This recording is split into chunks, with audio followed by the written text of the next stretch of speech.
গতকাল ফেসবুকে একটা পোস্ট দেখে ভীষণ মর্মাহত হলাম। শিক্ষিত সমাজের শিক্ষার নামাবলী গায়ে জড়িয়ে কোনো কন্যা সন্তানের কাছ থেকে এ ধরনের অভিব্যক্তি এক চরম সামাজিক অবক্ষয়ের ইঙ্গিত প্রদান করে বলে আমার মনে হলো। তাই সুপ্ত বেদনা বুকে চেপে আমারই লেখা পরের মেয়ে কবিতাটি রিল আকারে প্রচারের মাধ্যমে সেই সমস্ত নিন্দিত ব্যক্তিদের এমন দ্বিচারিতায় জানাই প্রবল ধিক্কার। হিংসা নয়, পক্ষপাত নয়, নিরপেক্ষতার নিরিখে ভালোবাসার বন্ধনে গড়ে উঠুক এমত অবস্থায় ব্যথিত কন্যা সন্তানদের সুখ শান্তির পবিত্র বন্ধন। পরের মেয়ে নিজ কন্যা সম্প্রদানে হলো পরের ঘরের বৌমা, আর ছেলের বিয়েতে অন্য বাড়ির পরের মেয়ে নববধূরূপে সংসারে এসে পরিচয় হলো ঘরের বউ।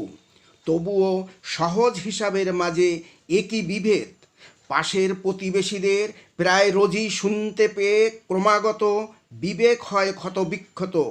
পরিষ্কার ওরা বুঝতে পারে ওদের স্বভাবসিদ্ধ পারিবারিক নিন্দিত পক্ষপাতিত্বে আগত নববধূর প্রতি চলে অবিচার। শিক্ষিত সমাজে অশিক্ষিত মূর্খসম বিরূপ আচরণ। তাদের একমাত্র ভাবনা ঘরের বউ সে তো পরের মেয়ে। অথচ প্রতিবেশীরা প্রায় রোজই শুনতে পায় নিজের বিবাহিতা মেয়েকে ফোনে ফোনে দেয় উপদেশ, সব কিছু ঠিক আছে তো, সব সময় ভালো থাকিস, শরীরের প্রতি যত্ন নিস, আগুনের কাছে একদম রান্না বান্না করতে যাস না, কাজের মাসিকে দিয়ে সব কাজ করিয়ে নিস। অথচ একটিবারের জন্য ঘরের বউ পায় না শুনতে এমন উপদেশ। যত পারো সব কাজ ওকে দিয়ে করিয়ে নাও, যেন বেতনভুক্ত ঝিয়ের সমতুল্য। উচ্চশিক্ষিতা ঘরের বউ সব বুঝেও নীরবে নিভৃতে তিলে তিলে সহ্য করে ঝরিয়ে যায় চোখের জল। মনের অজান্তে বড্ড ভাবিয়ে তোলে। আত্মস্বার্থের পক্ষপাতিত্বে দ্বিচারিতায় যারা পরাস্ত, তাদের কাছে আর কতটা করা যায় নিরপেক্ষতার নিরিখে নিপীড়নহীন প্রত্যাশা।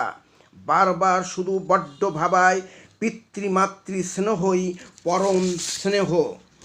কন্যা সন্তানের সুখ শান্তির গুরুত্ব বোঝেন একমাত্র নিজ পিতা মাতা। তাই ক্রমাগত অনাচার আর পক্ষপাতের পরিপ্রেক্ষিতে অন্যায়ের কাছে মাথা নত না করে সুশিক্ষায় যুক্তিতর্কে হয়ে ওঠে ধীরে ধীরে প্রতিবাদী। তবুও কখনো গুরুজনদের অশালীন আচরণে করেনি অসম্মান।